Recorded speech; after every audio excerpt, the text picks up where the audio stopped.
Hey guys, what makes for a glorious rip-roaring tale and what deflates it like a wilting balloon? The critical drinker joins us from across the pond to share his perspective on what makes for a good story. He's here along with our extra special guest host, military sci-fi author Richard Fox. So let's just jump into it. Richard and Critical Drinker, welcome to the show. Thank you. Thank you. Hey guys, good to see you. So just how's it been? I haven't seen you, Richard, in like days. Oh, I know. Yeah, she was here here in Las Vegas for the 20 Books to 50K conference, and it was so nice to actually see everyone together within the indie author community after being kept away from the unspecified virus of unknown origin. Someone should coin that phrase. 1,700 of us in the Bali's Casino and Resort, just talking author crafts and nerding out together and eating a lot of In-N-Out. It was delicious. Yeah, I got a soft spot for In-N-Out burger, I must admit. One of us. Okay. Yeah. It's one of those things when I go over to the States, it's like, I get to try like all these restaurants that we just don't have in the UK. And yeah, that's a pretty good one, I must admit. So I haven't been to Scotland. What do they have good over there that I just have to try? Nothing. Nothing. Come on. What about haggis? I've heard so much about haggis. Is that any good? Yeah, it's weird that you can't get haggis in America. I mean, it's kind of spicy. I don't know if you'd like the texture of it, but yeah, it's not a bad meal to eat. If you're really hungover, haggis on a roll with some ketchup, that'll sort you right out. I guarantee it. Or it'll kill you. One of those two things. So. All right. So bourbon at night and then haggis in the morning, and I'll be good. Yeah, you'll be good to go. You can be an honorary Scotsman then. Excellent. So just first question. I heard from my Dungeons and Dragons friends this week that you're the best, or maybe the second best, but the best movie reviewer on the entire internet. Is that true? That is all lies. I'm terrible at my job, but I've just hidden it pretty well so far. They insisted you are one of the best, and they wanted to know, how did you get into starting your YouTube channel, The Critical Drinker? Where'd that come from? Like way back in the day, it just started because I was kind of interested in making videos and like editing, how you can put them together. And, the very first ones I did were the most rough, amateurish nonsense you can imagine, but gradually, got a little bit better and so on. And started reviewing things because I just liked giving my opinions on stuff, I suppose. I'm quite opinionated. And, it did okay. I think I got just a few hundred subscribers back in the day. But I got my first publishing deal as an author, and so I kind of had to knock YouTube on the head. I just didn't have time for it, and I wanted to focus on writing. And so that's pretty much what I did for the next 10 years or so, and I didn't really touch my YouTube channel at all, but I can never quite bring myself to delete it. And then, yeah, I think we got into like 2018, something like that, and I started to get just quite dissatisfied with movies in general, and I started to notice a lot of the problems with modern movie making. And I guess I just felt like I wanted to weigh in on that again. And so that's what I started doing. I started reviewing stuff once more. And lucky for me, I guess one of my videos just really took off back in 2019. And that was the beginning of like what I have now, I suppose.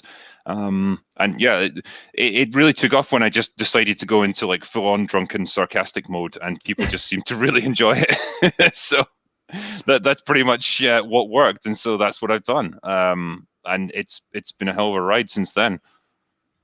Yeah, I think a lot of people, they go to the movies, they've got these thoughts and these feelings about what's working, what's not, and they paid for their ticket, they're there to enjoy it. But then they come back and check your channel later, and they're like, "Dude, that's exactly what I was thinking." At the same time, I do get that from people a lot, where they'll contact me and say, like, I had this weird feeling that something wasn't right about this film, like it just wasn't enjoyable like films used to be, but I could never just put my finger on what was wrong. And then you just articulated it, and now that you have, I totally see what the problem is, and now I've started to notice that in other movies as well. And that's great, because you're giving people, I guess, some of the tools that they can use to analyze films a little bit more and understand how they're put together. And then, they start to notice the problems that creep into a lot of films nowadays. And so that's great. It's good to know that that sort of thing can catch on, and it's not just me, screaming into the ether. So Richard, with your writing, you study story, you love story, and you bring that into your books as much as possible. Is that where you and CD kind of get together, and why you look for his videos and why you check him out? Well, I've watched Drinker's videos for a couple of years now, and you're almost always spot on, Drink. I think the only time I've ever really disagreed with you was on Invincible, but it's oh yeah. It's but for your first book, Redemption, Ryan Drake throw, that came out in 2012. Is that right? Does that sound right? That's right. Yeah. If so, you've had a good almost 9 years since then. If you had to stop and reread that first book of yours today, how do you think it would stand up after you become so into examining story? I'd probably cringe in places because I think it's a little bit melodramatic at times, and like. It was my first novel, and so I was trying to reach for grand ideas. Maybe went a little bit too far in places. I think the basic story holds up, and I do still, really like the characters that I've crafted. I kind of stuck with them for like 8 more novels, so that worked pretty well. And I started the series, way back with Redemption, kind of knowing how it was going to end, and so. When it finally came time to write the last book in the series, it was really weird to be writing scenes that I'd been planning for 10 years or whatever time it was. So, yeah, I think generally it holds up pretty well. There's clearly stuff that you learn over time, and you hone your craft a little bit. And so I'd probably go back and tone certain things down or alter certain scenes. But overall, I'm still pretty happy with it. Yeah, I just finished it, or I just read it this last week, and I really enjoyed it. So, Thank you. But as for craft, do you have a craft library? No, not at all. Oh, no. My editor once gave me On Writing by Stephen King. He said this will really help you. Give it a go, because it's full of lots of useful information. And I said to him, great, cool. I'll definitely give that a look, and then kind of put it on my shelf and forgot about it. I don't know, man. It's just.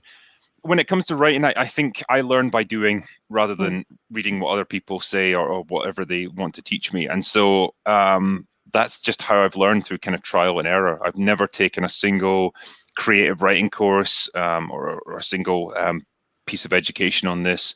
I just kind of figured it out, I guess, by myself. That's that could be like good and bad depending on your point of view, but that's what I've done, I suppose.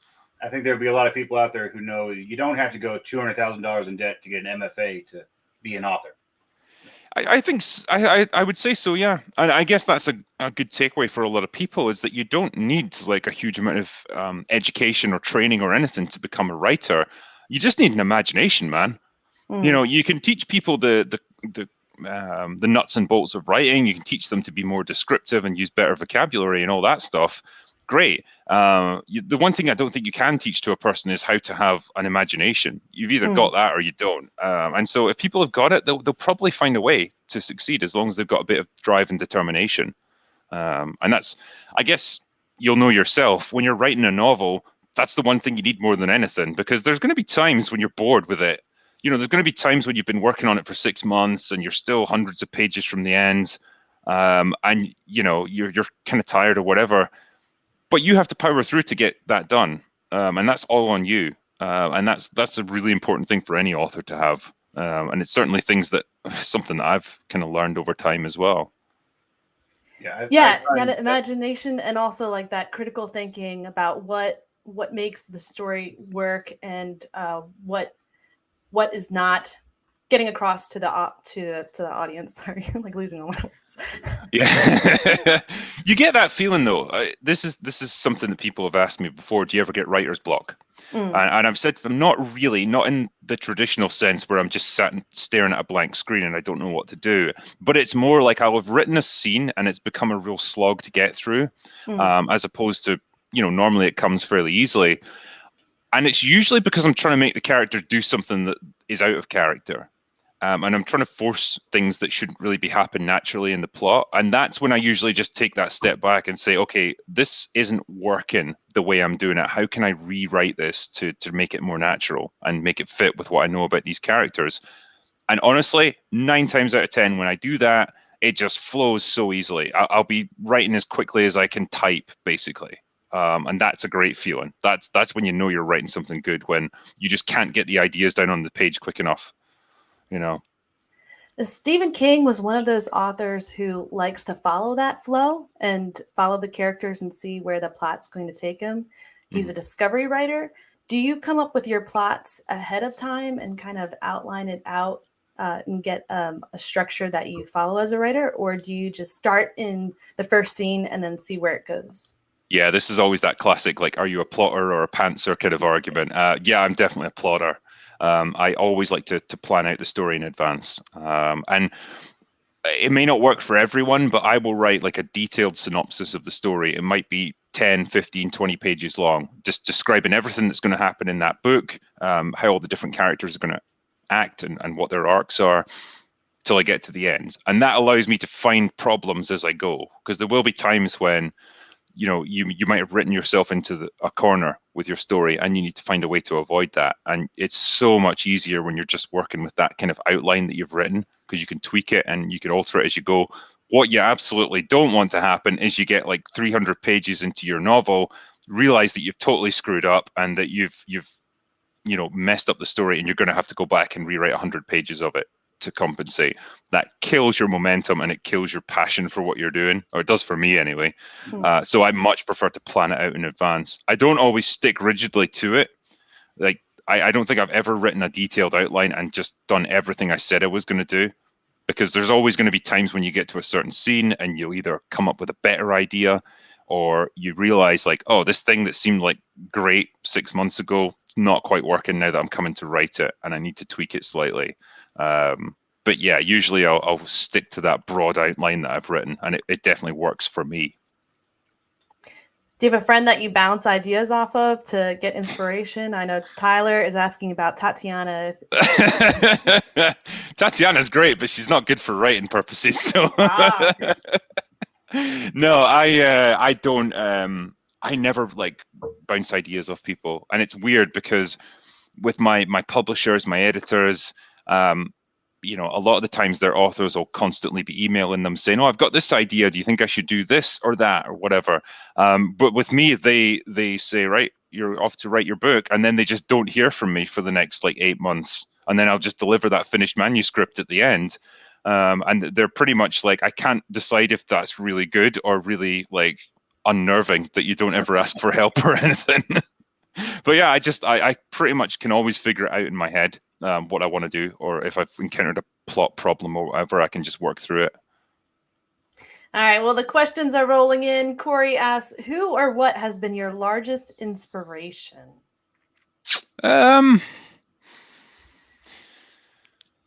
That's a tough one. In terms of like the stories that I write or the characters that I write. Yeah, it's there's not really a single author where I've thought, like, that's the guy that I want to be like. I guess like in a general sense, I used to be a fan of authors like Tom Clancy, or guys like who else was it? Someone like Clive Cussler, who does like these adventure novels. Like all of these guys like just showed me things like I really appreciate, say, the techno thriller type novel, or I like an adventure that's going to take you to different corners of the world. So it's not so much that I want to be like their writing style or anything. It's more just I take elements that appeal to me from their work, and try to then just come up with a story that I enjoy personally. And that's what I would say about all my books. Like, however much people like or dislike them, they're stories that I would want to read. Like, they're stories that appeal to me personally, and that's what I find interesting. So yeah, it's less about taking inspiration from other authors and more just I guess finding the things that I personally find appealing. And when I'm writing a book, I'll never read anything during my writing process. I won't read any other novels or anything, because I don't want that influencing how I write or what I do. So I just try and stay in that vacuum while I'm doing my own books. So you're writing what you enjoy, you're finding what's fun. Are there inspirations that come to you like in the middle of life or movie or something where you're like, oh, that's just like so-and-so in my book? Or maybe something kind of opened up a plot possibility to you that you hadn't thought of before? I mean, it can come from any source, and it might just be an idea that pops into your head from nowhere, or subconsciously or whatever. And yeah, there's definitely been times where I've been midway through writing a book and, you know, just thought to myself, oh, wow, I've just had another idea. Like I can change this and rework it to be something slightly better. Yeah, the nightmare is when it happens after the book's published, you know, and you think, oh, damn, I wish I'd done it this way instead. You know, that doesn't happen too often, though. Man, I came in on some very serious feels. Yeah. But Drinker, while Kalene's getting situated, let me ask you a question here. So most fiction writers don't have the extensive background in what they like to write. And a lot of times this can turn into a self-limiting belief. So you have authors like Ian Fleming and John Le Carre who had experience in intelligence field, and they created great spy series. You know, they did Tinker Tailor Soldier Spy, they did James Bond. But you also had Robert Ludlum and David Baldacci, who weren't intelligence professionals, but they've gone on to do Jason Bourne and a lot of other great intelligence books from Baldacci. So I assume you weren't in the intelligence world, but you've written a long-running and very successful spy series. So why did you choose to write that? And then, what did you do to write it so well when you didn't have that breadth of kind of a background experience? Yeah, I mean, for me, it starts from, again, that idea of what you find appealing personally. And I always was interested in that covert world of, you know, these people fighting an unseen war that nobody ever really gets to hear about.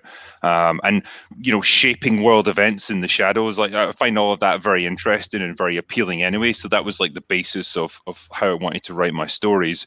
And then in terms of, I guess, trying to craft that world in a believable way, you just try and do as much research as you can. You try and find out as much as you can. From my point of view, I'm been quite lucky. Like some of my friends have served in the military. They've done tours out in Afghanistan. And so when it came to writing sections of my books in places like that, I can question them about, well, what's it actually like when you're out there? You know, just things that you wouldn't normally get from the news reports, like how does it smell? What's the feel of like the dust in the air, all that stuff. And, you know, they're able to tell me little stories about their experiences that sometimes I was able to work into my books. And, you know, that sort of stuff I enjoy a lot. And yeah, you do what you can. Ultimately, I'm sure there's guys in the special forces or the military who are tearing their hair out, like reading my books, thinking, you know, you've got this wrong and that wrong. That's ridiculous. But I guess for your average reader who's not done that stuff and hasn't lived in that world, they're going to be fine with it. So you do your best to be as authentic as you can be, I suppose. That for me is like the kicker. You do the most and the best that you can, and that honesty is going to come through on the page. You're always going to get a troll that's going to be like, I am an expert and blah, blah, blah, and this and that. And you're just like, I spent 3 months researching and talked to like 20 people who are also experts. I did what I could. And write the next book. That's it. Exactly. Yeah. You're always going to get bad reviews. You're always going to get, like you say, trolls or whatever, or armchair generals that think they know better. And, you know, if you think you've done your best and you've done as much research as you reasonably could do, that's all anyone can ask from you, really. So, yeah, I try and move past that. If it's something that's going to infect the books going forward, I'll keep it in mind. Like, some people have just been genuinely helpful and say, like, look, I served in the parachute regiment for 10 years or whatever, and like there's this and that you got wrong, but I'm happy to talk you through how it's actually done. And at times like that, I've taken them up on their offer and said, great, like I'll try and work that into my next book so I can get it right next time. And again, you sometimes get, just helpful people like that. So yeah, it's just knowing what criticism is constructive and what is just people being assholes, I suppose. I wrote a book set in Australia, and I bumped all the Australian dialogue off of some of my Australian readers to make sure it was as correct as possible. And then as soon as it's published, I get these 2-star reviews in Australia saying Australians don't talk like this. And it's kind of like, what do I do? I mean, yeah, I try. Yeah. Yeah. Like you say, you can only do your best with stuff like that. Yeah. All right. Important question from Okie Native. What was your favorite part of a movie, and why is the shooting demonstration of Quigley? Why is the Why shooting is it- Quickly demonstration? Down Under. That Quickly legit Down may be my favorite moment in any movie ever. It's Tom Selleck, and he plays like a US, like an American cowboy who is sent on I guess he's like a mercenary who's sent out to Australia to resolve some dispute there. And his trademark is that he's got like the longest of long rifles that can shoot people from 10 miles away or whatever. And there's a couple of great scenes where he's shooting guys and it takes like the bullet several seconds to reach its target. And yeah, it's pretty cool. Yeah. this guy was honestly at me for like months to get me to watch it. Like every time I did a live stream, it would be a super chat from him saying, "So when are you watching Quigley Down Under?" And yeah, I finally caved and just said, "Okay, I'll watch the movie." And was It it was worth pretty it? good. It was pretty good. Yeah, it's pretty good fun. It's if you've got Tom Selleck and Alan Rickman in a movie, you're doing all right. Yeah. All right. And Kit wants to know relative fun levels of writing versus critiquing movies. Oh yeah. Well, I mean, I can produce like 50 videos in the time it takes me to write a book. So yeah, I mean, I'll be honest, like your rewards are more immediate when it comes to making YouTube videos. And it's easier. It's easier to break down something that's bad than try to craft your own thing that's good. You know, that's self-evident. But I find both of those things really rewarding, and I wouldn't want to stop writing. Like I would feel kind of bad if I was just critiquing stuff and not producing anything half decent of my own. So, you know, I try to do both. So yeah, that's why I did the Ryan Drake series. I've got a new book coming out next year, so I'll keep those books going. Keep pumping them out. Balance. Yes. Yeah. All right, Kalene, you want to get this one? All right. Ackles Floozy. Question: how to spark imagination after being technical for way too long? My creative brain has been turned off. Is this for me? This is for you. Okay. I'm assuming. I assume when they say being technical, I don't know, like working in a technical job or writing technical papers or whatever, and not having the chance to write creatively. Your best way is to just immerse yourself in stuff that sparks your imagination. And it could be, you know, movies that really grip you, or reading fantasy novels, whatever it might be. It could just be going for a hike in the mountains, like whatever it is that just gives you space and time to reflect on stuff and let that creative part of your brain start to reassert itself. It is different for each person, but you just need to find that thing that's appealing to you. And everyone has it, I think. Like there is definitely like a little spark of creativity inside everyone. And you know, you just have to find a way to unlock it, I suppose. And yeah, for most people, I think it's just switching off, like getting yourself off things like YouTube, or social media or anything like that, and just getting some space and time in your own mind to just think about things. That's usually where my ideas start. I agree. I will do the adulting thing. I will do laundry. Dishes are my favorite. My brain can just go over here. My hands are doing their own thing, and I can just let stuff percolate. And then I get out of there and just like, yes, to write that cool scene that's flashing through my brain. So yeah. Yeah, and then one scene kind of leads to another and another. You just keep going. Some of the best ideas I've had have been in the middle of the night when I've been lying awake. Just, you know, it just comes to you all of a sudden. Like that's how I got my idea for Redemption. I'd been at a friend's house or something, and I'd drunk loads of energy drinks that night, and I'd lying there at like 1 a.m, couldn't fall asleep, and all of a sudden I just got like a bunch of ideas for these characters that I was going to do, and went away the next morning, wrote it down as a synopsis, sent it to my agent, and she was like, "Yeah, this sounds really good. So go ahead and try and write it." And that's how it started. So yeah, like don't ignore those ideas that flash into your mind. Yes, absolutely, 100%. Drinker, I got 3 small boys, and sometimes it's movie night, and so I tend to really fall back on what I liked as a kid. And I watched The Karate Kid. I don't know if you've seen that one. Oh yeah, yeah. So I rewatch it 30 years later with from my writer's point of view, and I'm sitting there watching The Karate Kid. And I'm thinking the pacing is awful. All this is slow. But then you get to that final scene, I'm still like, yeah, and I'm loving it. And then I had to stop and think, okay, what made this so much fun that I still love it despite all the things that I saw that wouldn't work for me as a writer? So I mean, what do you think makes something so fun? Usually it's the setup and payoff of it. And in this case, it's an emotional payoff of seeing Daniel LaRusso win his karate tournament.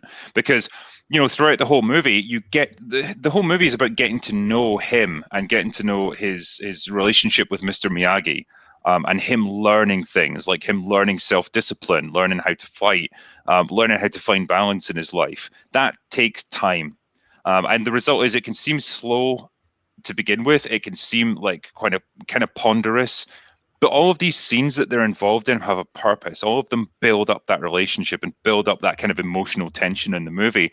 And so when you get to the end, you see him take an absolute beating. You see him struggle and lose and seems like he's going to fail, only to finally triumph at the end. It's the same formula as Rocky. You get to know Rocky and Adrian throughout the movie. You get to know their relationship. You root for them. You see Rocky get his ass kicked by Apollo Creed throughout his fight. You see him get knocked down, and struggle to get to his feet and wave him in again to come at him again, even though everyone's telling him to stay down. And you absolutely go nuts when you see it because you just love it so much. That's what you want to see in this movie. You want to see him take one more round. And so, yeah, that for me, it's all about setting up that emotional payoff at the end, and it just takes a bit of time. Yeah, it's amazing how that final emotion people have when they're finished with a story can just color everything. If that ending was great and they loved it, then all of a sudden everything about the movie was great and they loved it. But that last scene falls flat, and all of a sudden, it's like the movie's forgettable. I think so. Yeah, I mean, the movie's there to get you emotionally engaged. Ultimately, and if it does it, then it's done something right. And that catharsis can be like a joy of victory and a joy of overcoming, but it could also be like sadness. Are there any sad movies that got you and you actually ended up enjoying? Most people, like in America, we like our happily ever afters. Yeah, but certain sad movies can really get you too. Yeah, I mean, God, $1 Million Baby is like one of the most depressing movies you can watch, but man, it affects you because again, you root for the characters, and there's a kind of emotional catharsis at the end of what happens. And yeah, like it's not necessarily a fun film to watch, but like, man, it just gets you, I guess. So something like that. Yeah, that's a movie that like years later I still think about. Especially like in the middle of the night too, when you're thinking about life and where's it going and stuff. That kind of movie can kind of come back and hit you. Good story. Kit. Oh, good. Oh, right before you get to Kit, because I know you're trying to get that one. I just want to interject. That is exactly how you translate something like that into your writing. Don't be afraid to have like those slow moments. Don't be afraid to dig a little deeper into your character's, mindset, how there's something that happens and they looked and saw the explosion. Okay, I want to know what their brain is thinking, not what they're looking at. I can see the explosion just fine. So yeah, that's what I want to say. I mean, that's the great thing that you can do with writing is that you can't do with films. Yeah. You can convey a character's inner monologue. And it is great because it allows you to go into so much more depth of the character than you could do in a film. I mean, there's ways to do that in films, but it's harder, and too much of it will drag down the pace. Whereas with a book, you've got so much more time and space to do all that stuff. So it's something that really appeals to me. Yeah, I mean, you can create these really complex characters that would be difficult to do elsewhere. And for me, that's always the window into the story is those characters. They're the things that keep me interested. Yeah, if Shakespeare can do it on theater, on stage, then definitely we can do it in our novels. Yeah. Kit wants to know, how much nonfiction do you read and what topics? Not a huge amount. I mean, I guess I've always found military history interesting. So, I'll read books about the history of World War II, that sort of thing. But yeah, I'm not a huge nonfiction reader. It'll just be like, particularly if I'm doing research for a novel, like, yeah, that's great. I can find out the things I need to give me a sort of historical backdrop to whatever's going on. But yeah, generally speaking, I'm fairly laid back about reading, I suppose. All right. Well, we're going to hear a little bit more about your first book that you wrote in your Ryan Drake series. Our own Kalene Williams is going to take it away from here. All right. So we're doing a dry read today, folks, because Kalene's rolling in early in the morning. That's okay. Just do the damn thing. All right. So this week's spotlight is on Redemption, Book 1, the Ryan Drake series by Will Jordan. a new thriller series featuring British CIA agent Ryan Drake, perfect for fans of Lee Child, Vince Flynn, and David Baldacci. Ryan Drake is a man who finds people who don't want to be found. Once a soldier in the British Army, he now works for the CIA, leading an elite investigation team that tracks down missing agents. But his latest mission? To free a prisoner codenamed Maras and bring her back onto U.S. soil within 48 hours is more dangerous than anything his team has attempted before. Despite the risks, the team successfully completes their mission. But for Drake, the real danger has only just begun. Faced with a terrible threat, he is forced to go on the run with Maras, a veteran agent scarred by years of brutal imprisonment. Hunted by his former comrades and those willing to do anything to protect a deadly secret, Drake is left with no choice but to trust a dangerous woman he barely knows.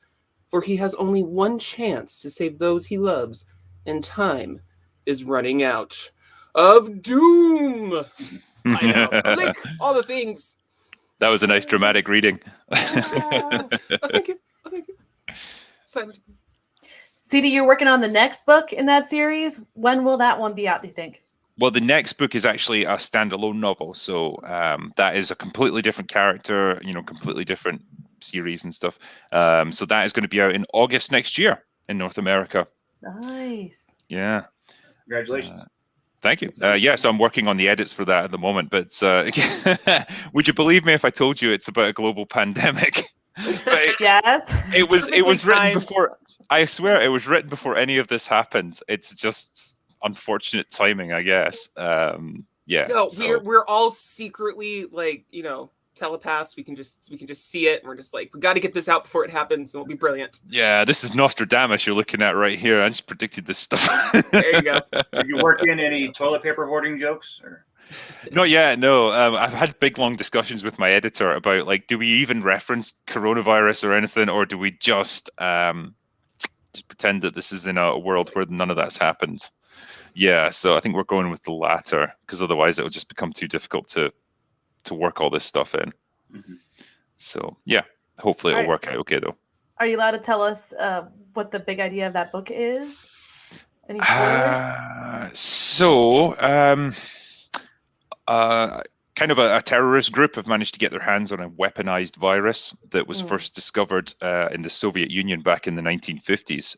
I don't know if any of you have ever heard of a sort of historical mystery called the Dyatlov Pass incident. But it's when a bunch of Russian hikers went missing in the middle of the Siberian wilderness, and none of them were ever seen alive again, and no one ever knows really how they died or what happened to them. And so that's kind of forms the backdrop of how this virus was discovered. So the bad guys want to release it to kind of hold the world to ransom. The main character is a sort of former soldier who's caught up in this whole thing and goes on a bit of a revenge trip to try and stop them before it's too late and before the world ends. So. See, right there, you take stranger than fiction, reality, and then make a story. I love it. Yeah. But when we were talking about the global response to a pandemic, we've obviously learned a lot over the past year about how this is actually going to play out if it happens. So I need to make a few little tweaks just to incorporate that. But yeah, hopefully it should be a fun story when it comes out. Okay. Yeah, it'll be challenging because all of your audience will know exactly what's on the line. They'll have lived through it, and they'll be using your book as an escape for being in it themselves. Yeah, and the story is less about how does this pandemic play out if it actually is affects the world, and it's more about trying to stop it from happening in the first place. And so there's not going to be that the kind of experience we've all had as the world. Yeah, it's not been a big dramatic everything gets resolved in the space of a few days kind of situation. It's just been a slow grind to try and get back to normal, and that's not how this book plays out. It's about trying to prevent that from happening in the first place. So but speaking of villains, your video, What Happened to Our Villains, was just phenomenal. And so when we were writers and we're sitting out there creating our story, how do we create villains that really add to the story? And how do you don't go so far that the villain overshadows the entire story. Like The Dark Knight comes to mind. I don't. Whenever I think about that movie, I think of the Joker. I don't think about Batman. Yeah. Because the Joker's awesome. Yeah. You've got to have a villain that poses a genuine threat. That's the first and foremost requirement. And I think that's what we miss a lot in modern storytelling. And it's what I called out in my video, I suppose. They've got to pose a genuine threat. They've got to be interested, and they've got to have a justifiable motivation for why they're doing what they're doing. Because nobody just sets out to be, I'm going to be evil and destroy the world because, there has to be some kind of reason. There has to be a motivation for it. They have to believe that they're right.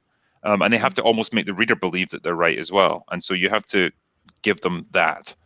And yeah, like my intention is always to have an antagonist that's got some heroic qualities and a hero that's got some, antagonist qualities to them. There's a little bit of a blur in between them, because that's what I find interesting, is where do you cross that line from one to the other. So yeah, that's what I would want from my antagonists. I would want them to at least start out better than the hero. The hero has to somehow rise to the occasion to overcome them, and they have to be at least understandable in why they're doing what they're doing. Now, in your video, you pointed to these like outside rules that we have to follow that might kind of come in and put pressure on your story choices. Rules like a woman can't lose, for example, like kind of politically correct rules. How do you as an author, or what would you suggest for authors who want to follow the story wherever it goes, wherever the characters are going to take it, but they also don't want their career destroyed online? Like, how do you kind of find that balance? I think as an author, you're under less pressure to conform to that. Like, I think if you're working for a major movie studio, you absolutely are. Like, they've got much more control over the writers. You've got a bit more freedom as a first-time author because, your book might only get read by a few hundred people, who knows? And so they generally, a good publisher will let you have a bit more creative freedom with that sort of thing. And yeah, like a lot of it just comes down to, well, is what I'm writing serving the story, or is it gratuitous violence for the sake of it? Questions like that. If you want to, say, have a scene where your protagonist is a woman and she gets her ass kicked by the antagonist who's a man, fine, do it, so that she can ultimately come back later and win or whatever. As long as it's not just done for violence's sake, then it should be fine. And I think any editor should recognize, like, this is done to service the story. And anything like that should be ultimately done to tell a good story. If you find yourself doing it just because you need to satisfy some demands, like you say, outside demands of political correctness or whatever, you're compromising your art for the sake of politics, and you're going to produce crap art that people don't like. I guess that's the path you're going to go down, and you're probably going to feel annoyed at yourself for having done it. So I guess I would just encourage people to stick to their guns and argue effectively why they need or why they want to do things the way they're doing them. If you've got a good editor, they'll listen to you. Have you ever had any pushback on your channel from people who aren't keen on your perspective? On YouTube? Yeah. Oh, no. Everyone on the internet is well known for being like polite and well behaved. So yeah, it's fine. Yeah, you're always going to get pushback, but right. I mean, man, most of it's just trolling or whatever. Like, you just take it, just let it roll off your back, I suppose, and move on. Yeah, like I've had people write me like big, like 10-page emails outlining all their critiques of me, and like, I'm not going to take the time to read that, So, yeah, I think if the bulk of your audience agrees with you, if you're getting, I don't know, 97, 98% likes on your videos, you're doing something right. There's always going to be people that don't like you, and it just goes with the territory, I think. Right. So you jumped in the water and the water's warm. It's fine. Yeah, pretty much. Yeah. And I don't like things on like Twitter or whatever. I barely ever read it. I don't read my notifications, so I don't know what people are saying about me, really. Maybe there's people threatening to kill me. Who knows? I'm just blissfully ignorant. Living in a world of story. Yeah. All right. Corey wants to know, which of your series is your favorite? Which was your favorite critique? So what, like, which YouTube video is my favorite, or which book I've written is my favorite? I think this is a YouTube video. Yeah, I'm feeling YouTube vibes for the favorite series of that and your favorite one to critique that you have critiqued.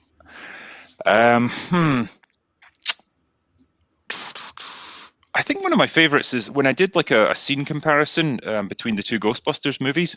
I really enjoyed that because it really just perfectly demonstrates how one movie is really badly written and the other one is really slick and efficient. It was like comparing from the original Ghostbusters movies back in the 80s, that scene where they use the proton packs for the first time, you know, and they're in an elevator, they switch it on, you hear that big ominous sound, and Egon tries to back away, and it's kind of funny because he's in an elevator and it's he can't go anywhere. Versus the new movie where they're just talking constantly, like they've gone into an alleyway to fire the proton pack for the first time, and none of them will shut up. And then, you know, Melissa McCarthy fires it, and she's flying around like a balloon that's deflating. It's just, it's you know, relatively subtle, restrained humor versus really dumb, obvious pratfalls. And it's just, it totally exemplified the difference in thinking between the two movies. So yeah, that's probably one of my favorite videos that I've done. And that's from like years ago. That was a really old one. That sounds like the Star Trek one where you're looking at the Wrath of Khan and kind of comparing the scenes and the setup and the characterization of that one and how it just kind of got bastardized in the more recent films. I really enjoyed that video as well, like the why movies suck today, and it's like because they're written by children. That one.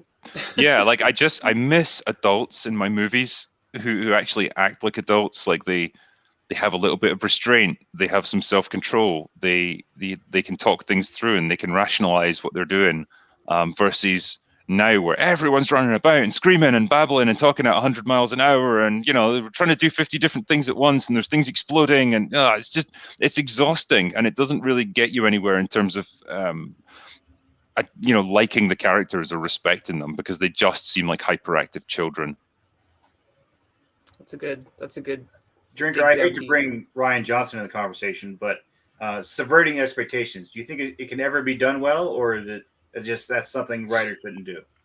Oh yeah, you can absolutely subvert expectations.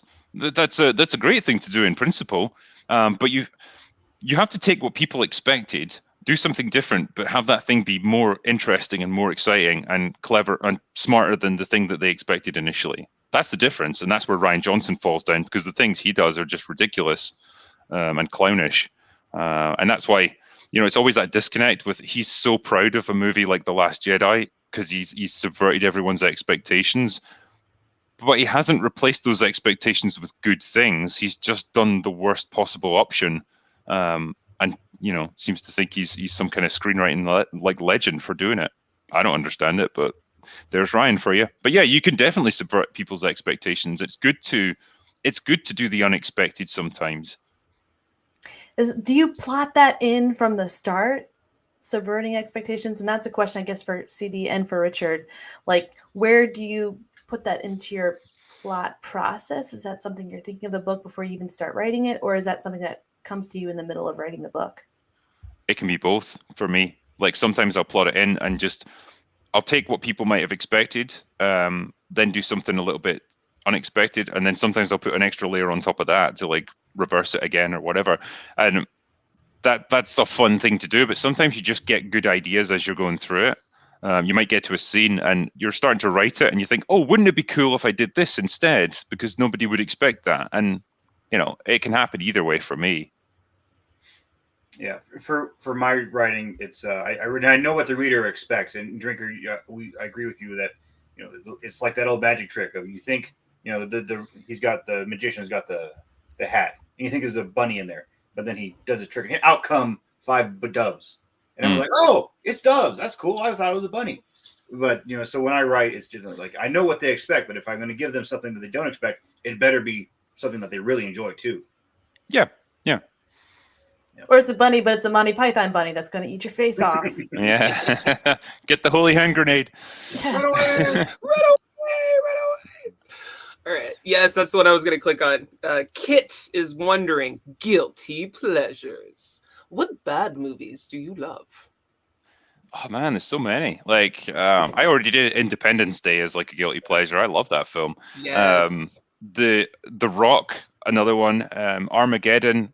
Like all these movies that are just dumb as a bag of rocks, but like they're just great fun. You know, that's what you miss. They don't take themselves too seriously. And yeah, I'm planning to review a few of them actually, just on that topic of guilty pleasures.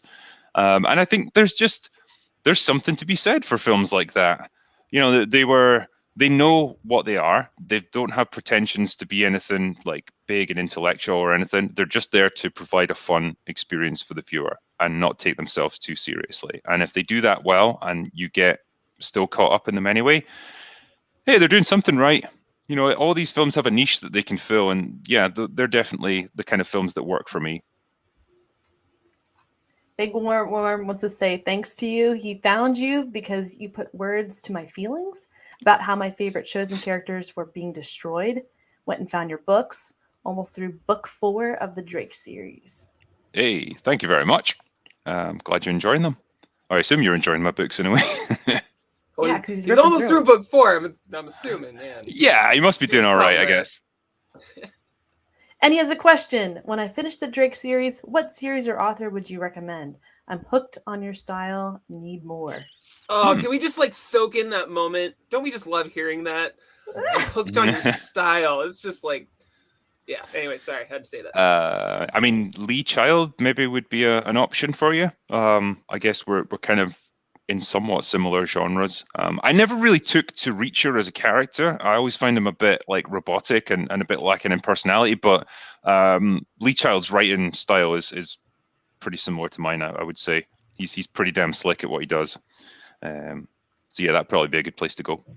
Yeah, I like that short, choppy writing style with the sentences. It kind of gets you kind of caught up in the moment especially when action's happening. He always writes very stripped down dialogue as well. Nobody babbles. Like it's always straight to the point with his characters, and that's again, there's something to be said for that. This is what I think I've talked about in a lot of my reviews as well. There's a real elegance to simplicity when it comes to screenwriting, to take complex ideas and convey it in a way that's really easy and simple for the audience to get. That often takes a real finesse. And again, it's something that we don't often have nowadays, but when you see it in action and you know what you're looking for, it's so great to behold. Does that play into your writing and editing style? Like you just kind of get the words out on the first draft and then go back through and try to take stuff out for simplicity's sake? Yeah, because I know if I don't do it, my editor will. Like it's always that war, isn't it, between a writer and their editor? The writer always wants like as much narrative depth as they can, which makes it longer. The editor always wants to make the book as short as they can, and so you're always in conflict a little bit. But yeah, you kind of preempt what they're going to say, and you think, okay, does this bit need to be there, or can I take it out? Yeah, it's better than the other way around, where the editor is reading it like, I don't know what's going on here because there's something missing. Yeah. Which happens, and then we're like, you need an entire scene here because it doesn't make sense without it. Anyway. Craig Lee Lawrence says, what are your thoughts on J.K. Rowling? Not her views, just on how some people want to exclude her from the Harry Potter franchise as a whole. I mean, she brought this universe to life. Yeah, it's insane. Whatever she's said, ultimately, she's the person who created this stuff and she owns it. None of it would exist without her. You can't just pretend that she doesn't exist now because you don't like some of the things she said. And yeah, I think all of that is just kind of crazy. It really feels like she's not saying anything that insane. Based on the things I've seen her say, she's very much just taken a kind of slightly more traditional view, I guess, of what your identity is as a person and what that is made up from. And yeah, now she instantly gets labeled as a phobe and an ist and all the rest of it, and it seems kind of crazy. So yeah, I don't think you can just cut her out of things because you don't like some of the things she said. Right, she's entitled to her own views too, like we all are. That kind of speaking about J.K. Rowling, I don't know how familiar you are with the hero's journey or the hero with 1,000 faces. Yep. So that sort of story format has been out there for a while. It's been well known, and people who've really stuck to it, like J.K. Rowling and George Lucas, they became billionaires, and a lot of people have also become millionaires. But I noticed, or do you think that following that sort of a format for a story is good, or should people should just don't do the hero's journey at all, ignore that sort of thing, and then just go where the story tells us?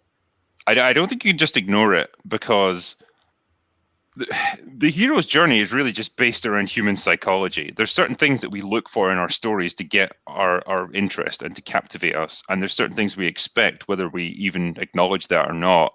It's subconscious. And if you don't get it, if the story that you're reading doesn't provide any of that stuff, you're not going to connect with it.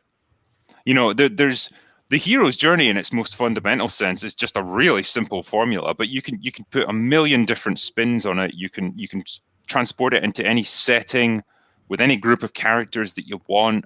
I mean, ultimately, the basic principle is you just take someone who has to overcome a challenge, you put them through some difficulties, you make them learn something about themselves, and you have them become a better person by the end. It's what you want from a story. It's the point of a story.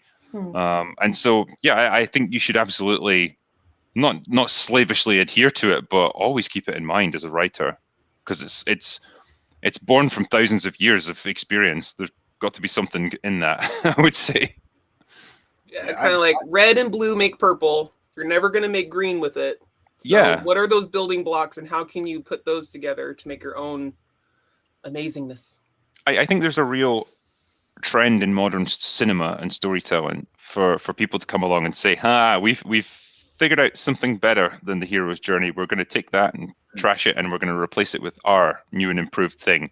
But what they replace it with doesn't work most of the time. And so, again, I think it's just hubris for most of these people to think that you have found a way to tell stories better than humans have been able to conceive of for the past several thousand years. And you've done it in the space of like 2 or 3. Not going to happen, I'm afraid. We're not any smarter today than we were 3,000 years ago. Yeah, we got better technology. We've got access to more information, but we're not any more evolved than we were back then. Our brains aren't any better. And that's something to keep in mind when it comes to storytelling like this. You're going to have to really go to find a new and fantastical, brilliant new way of telling stories. Yeah, you pointed out in your Why Modern Movies Suck video that Hollywood producers and writers are often trying to follow the money, and sometimes that brings the story down, and maybe that might take them away from the hero's journey formula too. But isn't their job to give the audience what they want? Do the audiences actually want dumbed down kind of stories? And if so, shouldn't we just give them what they're asking for? They want emotionally satisfying journeys, and there's obviously a balance to be struck. You go too high-minded and too intellectual, and you start to lose more and more people. Like, I guess Christopher Nolan's a good example of that. He's probably a man who's a little bit too smart for his own good, and so you get movies like Tenet, where people are sitting in the cinema just going, "What the hell am I watching? I don't understand what's happening now," because he has got this insane like space brain that can conceive of all these fantastical ideas. But when it comes to translating that onto the screen and conveying it to people, like ordinary people that can understand it, you lose most of them. And so that's the one end of the spectrum.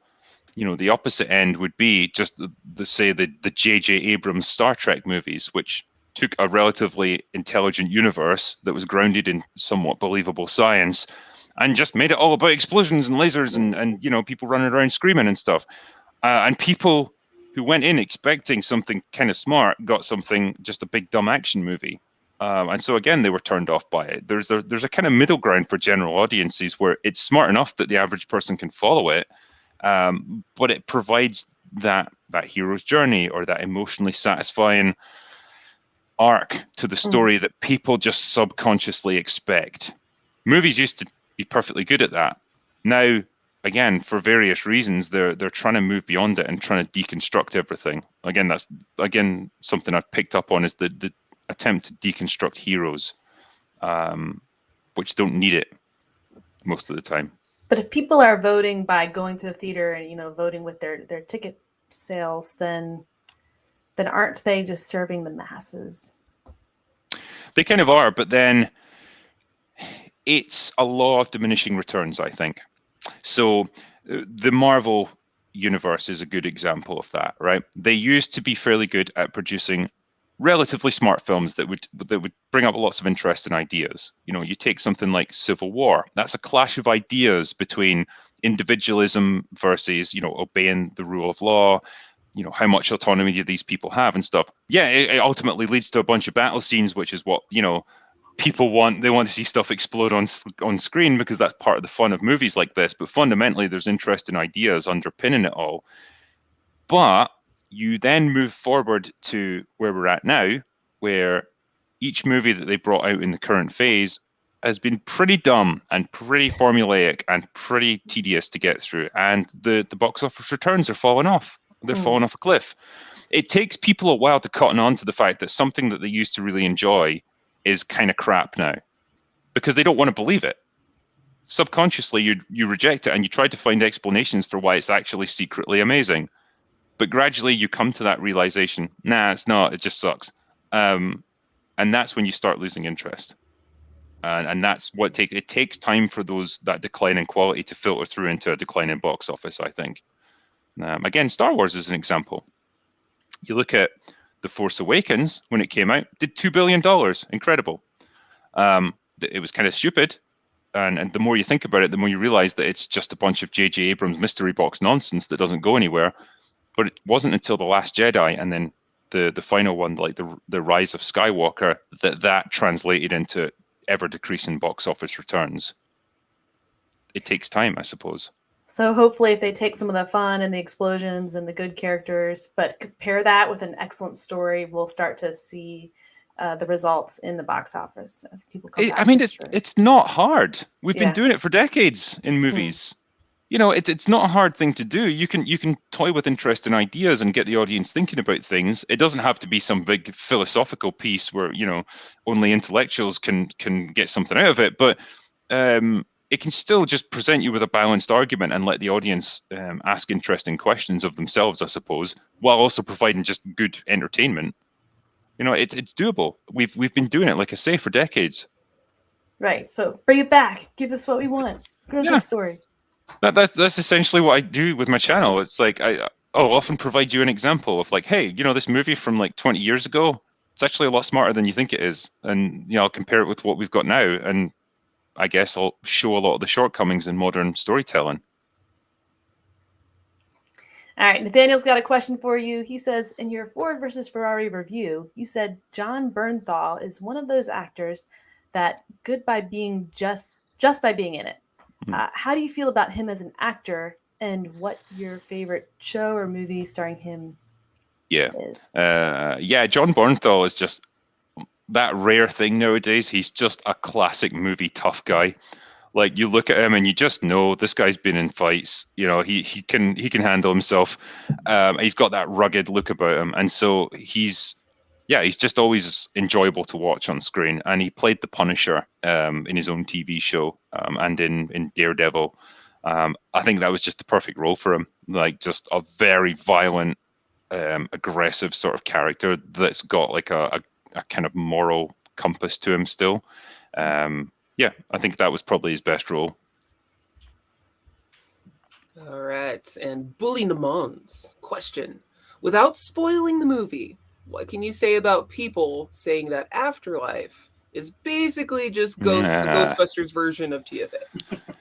I mean, the comparisons are there for sure. I think the difference is that this comes from a place of good intentions.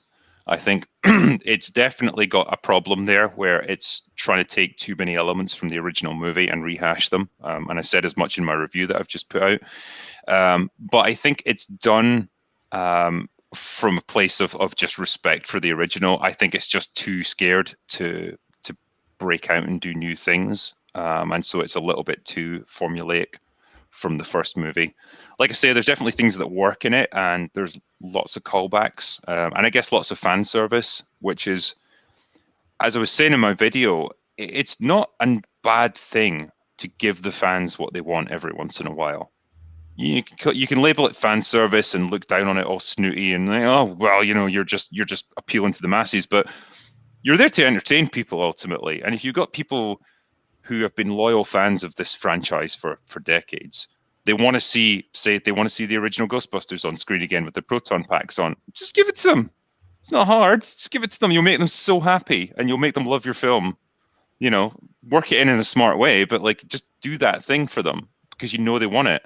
It's like, again, like it's not that hard to do.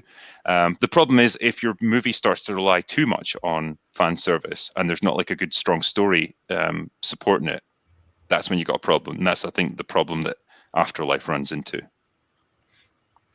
So follow the fun in your own writing and then look for it for what your audience is looking for too. Yeah, absolutely. Drink, are you going to watch the Netflix live action of Cowboy Bebop? I might. I've not heard good things about it, that's for sure. I've seen some trailers and I'm just like, this is going to be painful. Yeah, I think so. We have to watch it, don't we? Because it's just because it's that thing you were saying earlier. We really want it to be good. Yeah. So it's like we'll never know if we don't watch it. Maybe. I'm going to be coming into it blind though, because I've never watched the original anime or anything, so I don't know much about Cowboy Bebop. So I would just be judging it on its own merits, and who knows? I think is a good thing. That's me personally. Yeah. All right. Do we have any last minute questions? So, drinker, what's your preferred drink when it's time for that? It's always time for that. It depends what you're doing. Like, if I want a beer, it'll probably be a Peroni or a San Miguel. If it's a wine, I don't really care. Like, I'll drink pretty much anything there. For whiskey, probably a Lagavulin or an Aberfeldy, which I'm drinking at the moment, which I really enjoy. Either of those would be just fine. And I like myself a good gin as well. So all of those things go down just fine for me. Not so much of a vodka man. Don't care for that quite as much. No, we're getting like last minute questions. Do you have time for one more? Because one guy, he really wants. Did we cut you into? Because I came in late. Of what got you into critiquing? Yeah, specifically, what was your what's your trigger? What's your trigger? What was your trigger for starting the YouTube channel? For coming back to it, I think it was probably movies like Force Awakens and Ghostbusters, the 2016 one, because that kicked up a huge amount of fuss online. And I really disliked this idea of we're going to take something that other people made and we're going to just repurpose it for ourselves and pretend that we're better and produce a crappy product that's inferior to the original in every way. I hate that idea of just like cannibalizing good storytelling for your own sake. And as time passed, obviously you saw more and more of it. And that's probably the thing that got me back into all this critiquing stuff. All right, last question real quick. Do you think there is too much information on how movies are made and behind the scenes info shared by actors and writers on Twitter or social media? In the past, you had 1 or 2 interviews. I think the problems come in when actors decide that they're going to weigh in on something with their half-baked political ideas or whatever, and just focus on doing what you're doing. I think I love Kurt Russell talked about this recently, and he said, I don't think it's necessary for actors to have views on all this stuff. We're just there to perform. We're not political pundits, and it's not our responsibility to fix the world that way. The usual people came after him and tried to attack him for it, but he didn't care, and he shouldn't. Like he said the exact right thing, in my view. I think there's definitely a problem of too much exposure, because a lot of these people who work behind the scenes were usually completely inaccessible. A guy who was writing action movies or whatever kind of movies like 20, 30 years ago, you'd never be able to speak to them. You'd never be able to get in touch with them. They didn't have a public profile. They were just guys who worked behind the scenes. Now, you can be harassing them on Twitter. You can inevitably people provoke these guys into saying things. And it creates generally a bad atmosphere online. So I think there probably is a little bit too much access to all of these people, and it kind of exposes that a lot of them aren't particularly nice. So that's a problem. Yeah, where a personal opinion starts overtaking the art of the thing. Yeah, I was talking with Mahler about this, and it's like the meta usually overwhelms the fiction, in that all the things swirling around a movie become more important than the actual movie itself, and so they can stand or fall based on that. And it's not how it should be. You should really be able to judge them on their own merits. So, and with that, thank you so much for joining us, Critical Drinker, and Richard Fox for stepping in and doing all the things and excusing me sliding in late like a champ. Real quick. Huh? Or a mom. Yeah, you know, I'm momming it out there. Yeah, everyone click that subscribe button, hit the little like, do the little subscription, find us on Facebook, Keystroke Medium, we're the only one out there, all the reading, writing, and everything in between, and Critical Drinker, close us out. That's all we've got for today. Go away now.